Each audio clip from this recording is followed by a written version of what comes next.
His private jet had just landed when the boy appeared at the hangar door, barefoot and shaking. Blood dripped from a gash on his forehead. His voice cracked as he shouted across the tarmac, "Please, they took my sister. They're going to kill her." Security moved to intercept, but the man stepping off the plane raised one hand. Every guard froze. Because the person this desperate child had chosen to beg wasn't just wealthy. He was Alexander Chen, the tech billionaire who had destroyed competitors, crushed startups, and built an empire on the rubble of others' dreams. A man known for having ice water in his veins and dollar signs where his heart should be. What Alexander said next would shock everyone in that hangar. First, if you're feeling the tension right now, smash that like button. Drop a comment telling me, would you have the courage to approach a billionaire like David did? And don't forget to subscribe. What happened next is going to blow your mind. Everyone froze. In 7 years of working for Alexander Chen, Marcus had never heard his boss's voice carry that particular tone. It wasn't quite emotion, but it wasn't the usual calculated coldness either. Alexander descended the stairs slowly, each footstep deliberate. He stopped 5 feet from the boy, studying him with the same intensity he used to analyze business proposals and merger documents. "What's your name?" Alexander asked. David Santos." The boy wiped blood from his eyes with a shaking hand. "We live in Little Havana. My mom works at the laundromat on 8th Street. We don't have much, but we're good people. We don't cause trouble." "Tell me what happened." The words came out in a rush. David described how his mother, Rosa, worked 3 jobs to support him and his little sister, Maria, how they lived in a tiny apartment above a bodega, how this evening, 2 men in a black SUV had followed Maria home from the community center where she took after-school art classes. David had been walking behind his sister, coming home from his shift washing dishes at a local restaurant. He saw the men grab her, saw Maria's backpack fall to the sidewalk, her crayons scattering across the concrete. Her face was a mask of terror and desperation.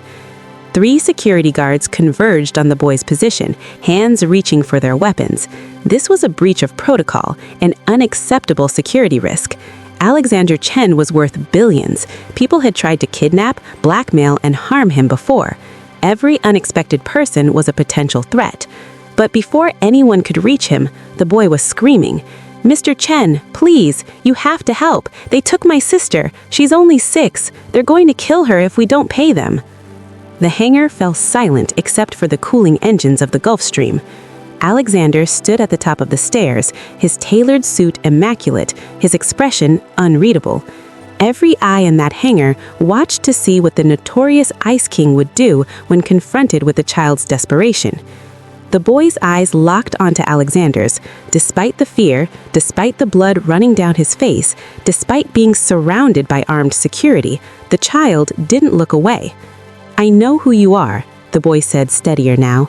"Everyone knows. You're the richest, most powerful person in Miami. If anyone can save her, it's you. Please. Her name is Maria. She's 6 years old, and she's running out of time." Marcus moved to grab the boy, but Alexander's voice cut through the tension like a blade. "Let him speak." What Alexander said next would shock everyone in that hangar. First, if you're feeling the tension right now, smash that like button. Drop a comment telling me, would you have the courage to approach a billionaire like David did? And don't forget to subscribe. What happened next is going to blow your mind. Everyone froze. In 7 years of working for Alexander Chen, Marcus had never heard his boss's voice carry that particular tone. It wasn't quite emotion, but it wasn't the usual calculated coldness either. Alexander descended the stairs slowly, each footstep deliberate. He stopped 5 feet from the boy, studying him with the same intensity he used to analyze business proposals and merger documents. "What's your name?" Alexander asked. David Santos." The boy wiped blood from his eyes with a shaking hand. "We live in Little Havana. My mom works at the laundromat on 8th Street. We don't have much, but we're good people. We don't cause trouble." "Tell me what happened." The words came out in a rush. David described how his mother, Rosa, worked 3 jobs to support him and his little sister, Maria, how they lived in a tiny apartment above a bodega, how this evening, 2 men in a black SUV had followed Maria home from the community center where she took after-school art classes. David had been walking behind his sister, coming home from his shift washing dishes at a local restaurant. He saw the men grab her, saw Maria's backpack fall to the sidewalk, her crayon scattering across the concrete. Her face was a mask of terror and desperation. 3 security guards converged on the boy's position, hands reaching for their weapons. This was a breach of protocol, an unacceptable security risk. Alexander Chen was worth billions. People had tried to kidnap, blackmail, and harm him before. Every unexpected person was a potential threat. But before anyone could reach him, the boy was screaming, "Mr. Chen, please, you have to help. They took my sister. She's only 6. They're going to kill her if we don't pay them." The hangar fell silent except for the cooling engines of the Gulf Stream. Alexander stood at the top of the stairs, his tailored suit immaculate, his expression unreadable. Every eye in that hangar watched to see what the notorious Ice King would do when confronted with a child's desperation. The boy's eyes locked onto Alexander's. Despite the fear, despite the blood running down his face, despite being surrounded by armed security, the child didn't look away. "I know who you are," the boy said, steadier now. "Everyone knows. You're the richest, most powerful person in Miami. If anyone can save her, it's you. Please. Her name is Maria. She's 6 years old, and she's running out of time." Marcus moved to grab the boy, but Alexander's voice cut through the tension like a blade. "Let him speak." What Alexander said next would shock everyone in that hangar. First, if you're feeling the tension right now, smash that like button, drop a comment telling me, would you have the courage to approach a billionaire like David did? And don't forget to subscribe. What happened next is going to blow your mind. Everyone froze. In 7 years of working for Alexander Chen, Marcus had never heard his boss's voice carry that particular tone. It wasn't quite emotion, but it wasn't the usual calculated coldness either. Alexander descended the stairs slowly, each footstep deliberate. He stopped 5 feet from the boy, studying him with the same intensity he used to analyze business proposals and merger documents. "What's your name?" Alexander asked. David Santos." The boy wiped blood from his eyes with a shaking hand. "We live in Little Havana. My mom worked..." For 23 years, those walls had held. No amount of charity requests, sob stories, or desperate pleas had ever made Alexander Chen deviate from his calculated path. He'd foreclosed on startups run by friends. He'd bought and gutted companies while founders wept. He'd crushed competitors without losing a single night's sleep. But now, looking down at this 9-year-old boy with blood on his face and desperation in his eyes, those walls began to crack. Because David Santos looked exactly like Alexander had looked 23 years ago. Desperate, terrified, willing to do anything, beg anyone, sacrifice everything for someone he loved. And Maria Santos was exactly the age Lily had been. "How long ago did they take her?" Alexander asked quietly. David checked a battered watch on his wrist. 47 minutes. Alexander pulled out his phone. "Marcus, get the car. Contact Detective Rodriguez at Miami PD. Tell her I need her directly. And wake up James from our cybersecurity division. Tell him it's Priority Alpha." Marcus hesitated for just a moment. Priority Alpha was reserved for threats to Alexander personally, national security issues, situations where millions of dollars were at stake. "Sir, maybe we should..." "Now, Marcus." The security chief had worked for enough powerful men to recognize when orders weren't negotiable. He pulled out his radio and started barking commands. Alexander turned back to David. "The paper they gave you, did you touch it with your bare hands or just mine?" I don't know. I was bleeding. Everything was confused." "It's okay." Alexander's voice carried unexpected gentleness. "Here's what's going to happen, David. We're going to find your sister, but I need you to do exactly what I say. Can you do that?"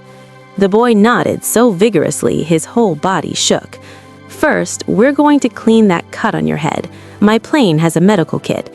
Then, you're going to tell me everything you remember about those men. Every detail, no matter how small. What they looked like, what they sounded like, what the vehicle looked like. Everything. Because details are how we find Maria." "But the money, they said 50,000 by midnight." Alexander's expression hardened, but not with cold calculation, with something that looked almost like rage. "David, I could pay $50,000 50,000 times and not notice the difference in my bank account. The money isn't the problem. The problem is that giving kidnappers money doesn't guarantee they return their victims. It just teaches them that kidnapping works." He knelt down so he was at eye level with the boy. Up close, he could see the fear, the exhaustion, the desperate hope that someone, anyone, would make this nightmare end. "I'm going to tell you something true," Alexander said, "something I haven't said out loud in 23 years. I had a daughter once. Her name was Lily. She was 6 years old, and men like the ones who took Maria, they took her from me, forever." David's eyes widened. "I couldn't save Lily," Alexander continued, his voice steady despite the pain underneath. "I didn't have the resources, the knowledge, the power to find her in time. But I spent every day since then building those resources, learning, preparing, becoming the kind of person who could protect the things that matter. I couldn't save my daughter, but I can save your sister. And I will." The conviction in Alexander's voice made it sound less like a promise and more like a statement of inevitable fact. This revelation changed everything, but you need to hear what happened next. Before you continue, show some love by hitting that like button and leaving a comment. Do you think Alexander can really save Maria in time? Subscribe, because what happens next is where it gets intense. 12 minutes later, Alexander's black SUV tore through Miami streets with David in the passenger seat and Marcus driving. In the back, Detective Isabella Rodriguez reviewed the ransom note while simultaneously coordinating with her team at the police department. Alexander had his laptop open, connected to Nexus Tech's private servers. On the screen, James Peterson, his head of cybersecurity, was already making miracles. "The paper has a watermark," James said. "Generic office supply brand sold at approximately 2,400 locations across South Florida. But the ink is more interesting. It's from a specific type of marker, cross-referencing with purchase data." "You can do that?" David asked, his eyes wide. Alexander didn't look up from his screen. "David, my company tracks 3 billion data points every second. Credit card transactions, social media posts, traffic cameras, cell phone locations. Most people think privacy died a decade ago. They're right, and right now, that's going to save your sister." "Got something," James announced. The marker brand was purchased at 7 locations in the Little Havana area in the last month, cross-referencing with known criminal records and recent 911 calls. Detective Rodriguez's phone buzzed. She listened for a moment, then looked at Alexander. "We have a description of the vehicle from a traffic camera 3 blocks from where Maria was taken. Black Escalade, license plate reported stolen 2 days ago." "Running the plate history now," James said. "Original owner reported it stolen from a parking garage on Brickell Avenue. Security footage from that garage shows..." "Wait, enhancing image. Got faces." On Alexander's laptop screen, 2 images appeared. Men in their 30s, both with extensive criminal records. "Ramon and Carlos Vega," Detective Rodriguez said, recognition in her voice. "Brothers, muscle for hire. They've been arrested for assault, armed robbery, kidnapping before, but they always walk because witnesses disappear or change their stories." "Not this time," Alexander said coldly. "James, track their known locations, phone records, credit card usage, social media. Cross-reference with associates and previous addresses." "Already on it. And boss, I've got something else. Carlos Vega's cell phone pinged a tower near the port 20 minutes ago, triangulating exact position now." Alexander's SUV accelerated. Marcus drove with precision of someone trained in defensive and offensive driving. They weaved through traffic, running red lights, the detectives' credentials keeping them from being stopped. "How did you learn to do this, find people like this?" David asked quietly. Alexander was silent for a long moment. When he spoke, his voice carried the weight of 23 years of regret and preparation. "After I lost Lily, I realized something. The police do their best, but they're limited by budgets, bureaucracy, jurisdiction. Criminals operate in the gaps between official authority. So I made it my business to close those gaps. I built facial recognition software that can identify anyone from a partial image. I created data analysis algorithms that predict criminal behavior. I developed tracking systems that most governments would call invasive." He looked at David directly. "People call me heartless because I'm willing to use technology in ways that make privacy advocates nervous. They're not wrong to be concerned. The tools I've built could be used for terrible things in the wrong hands. But tonight, those tools are going to bring your sister home." "Got them," James' voice came through the laptop speakers. "Warehouse on Port Boulevard, sending coordinates now. And Alex, there's heat signatures, multiple people inside. One, small, approximately child-sized." Alexander's hands gripped his laptop so tightly the case creaked. "Marcus, ETA? 4 minutes. Detective, what do you need from me?" Rodriguez was already calling for backup. "SWAT is 12 minutes out. We should wait." "No." Alexander's voice carried absolute finality.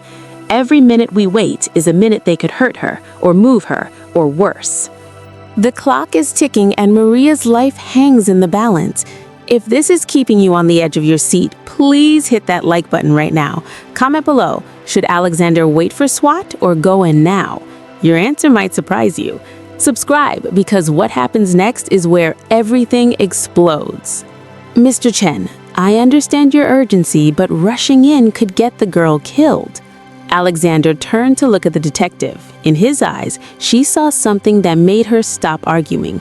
Not recklessness, not emotion, but calculation mixed with something that looked like controlled fury. "Detective Rodriguez, I've negotiated with corporate raiders who wanted to destroy my company. I've dealt with foreign governments that tried to ban my technology. I faced down board members, hostile takeovers, and assassination attempts. The men in that warehouse are criminals, yes, but they're also businessmen, and I speak that language fluently." He pulled out his phone and dialed a number. After 2 rings, someone answered. "Who is this?" a rough voice demanded. "My name is Alexander Chen. I believe you have something that belongs to a friend of mine, a 6-year-old girl named Maria Santos." There was silence on the other end, then nervous laughter. "How did you get this number?" "I know everything about you, Carlos Vega. I know you and your brother Ramon are in a warehouse at 2847 Port Boulevard. I know you're wanted for 2 previous kidnappings and 3 assaults. I know your girlfriend's name is Jessica Martinez, and she lives in apartment 4B on Flagler Street. I know you owe $14,000 to a loan shark named Victor Torres. Shall I continue?" More silence. Then, "What do you want?" "I want you to listen very carefully. In approximately 3 minutes, I'm going to arrive at your location. When I do, you're going to bring Maria Santos outside, unharmed. And then you and I are going to have a conversation about your future." Carlos laughed, but it sounded forced. "Or what, you'll call the cops? We got cops in our pocket, rich boy." "I'm not going to call the cops. They're already on their way. But Carlos, I'm not threatening you with arrest. I'm offering you a choice." "What kind of choice?" Alexander's voice dropped to something that made even Marcus and Detective Rodriguez shift uncomfortably. "The choice between walking away from this alive and wealthy, or being destroyed so completely that your girlfriend will testify against you to save herself. Between having a future, or having your face on every screen in America as the man who hurt a 6-year-old when the most powerful tech billionaire in the country was watching. You can't. Carlos, I can do things that would make your nightmares seem pleasant. I can erase your bank accounts. I can make you unemployable. I can ensure that every criminal organization in Florida knows you betrayed one of their own. I can put your face on billboards. I can make you famous in ways that will have every bounty hunter and revenge-seeking victim hunting you down. Or, he let the word hang. Or I can make you disappear in a different way. New identity, $50,000 in cash, a flight to anywhere in South America that doesn't have an extradition treaty, a chance to start over somewhere your past doesn't follow you. Alexander just made an offer that could save Maria or doom her. What do you think the kidnappers will do? Drop your predictions in the comments. And if you're hooked on this story, hit that subscribe button and give us a like. What happened next is the moment you've been waiting for. You're serious. I'm always serious about business, Carlos, and this is business. You took something from people who can't fight back. I am offering you a deal that lets you profit and leave. But this offer expires the moment SWAT arrives. After that, you get nothing but a jail cell and a reputation as the man who kidnapped a 6-year-old while Alexander Chen was watching. What do you think will happen to you in prison with that story attached to your name? The silence stretched longer this time. In the background, Alexander could hear muffled voices, Ramon asking what was happening, Carlos explaining the situation. "How do we know you won't just turn us in anyway?" Carlos finally asked. "You don't, but you know what happens if you don't take the deal. You've seen what I can do in 3 minutes. Imagine what I can do with 3 days, 3 months, 3 years. I will make it my personal mission to ensure your life becomes a living hell. Every day, every hour, forever." More muffled conversation. Then, "The girl's fine. We didn't hurt her, we just scared her a little. Bring her outside, now. My vehicle is 1 minute away." Alexander ended the call. David was staring at him with a mixture of awe and confusion. "Are you really going to let them go?" the boy asked. "No," Alexander simply said, "but they don't know that.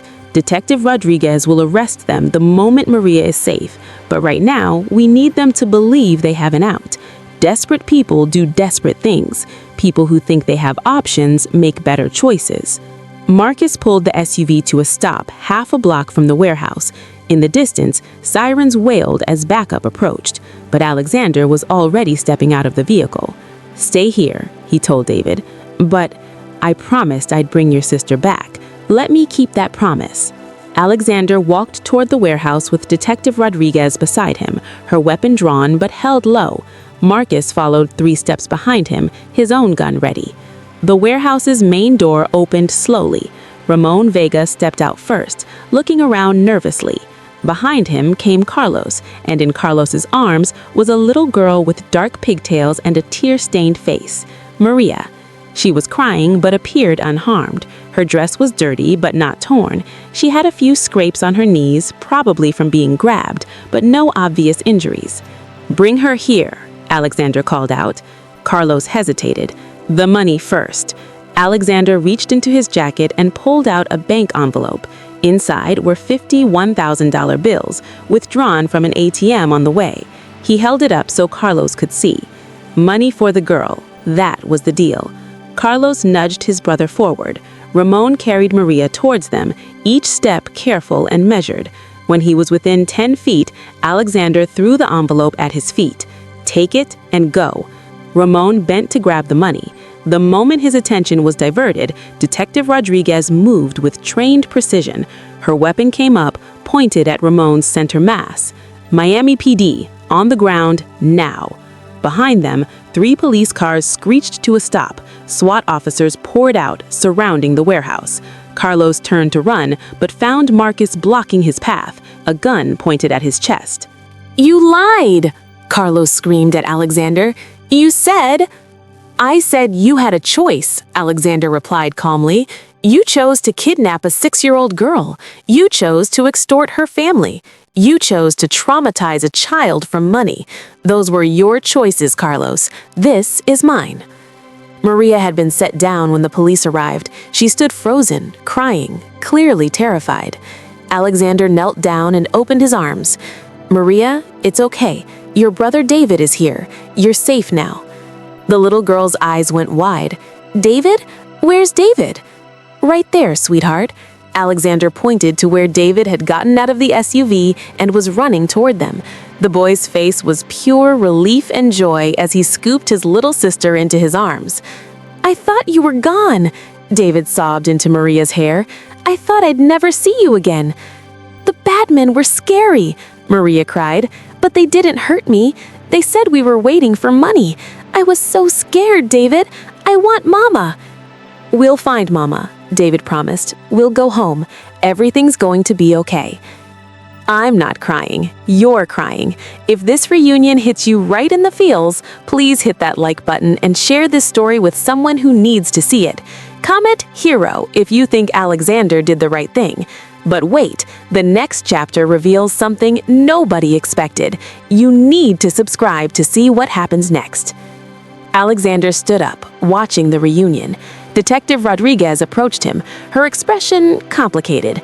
"That was risky," she said quietly. "It worked. This time. But Chen, we need to talk about how you tracked those men. The technology you used is completely legal," Alexander finished. "All publicly available information accessed through standard channels. I'm happy to provide documentation." Rodriguez didn't look convinced, but she also didn't look like she wanted to push the issue.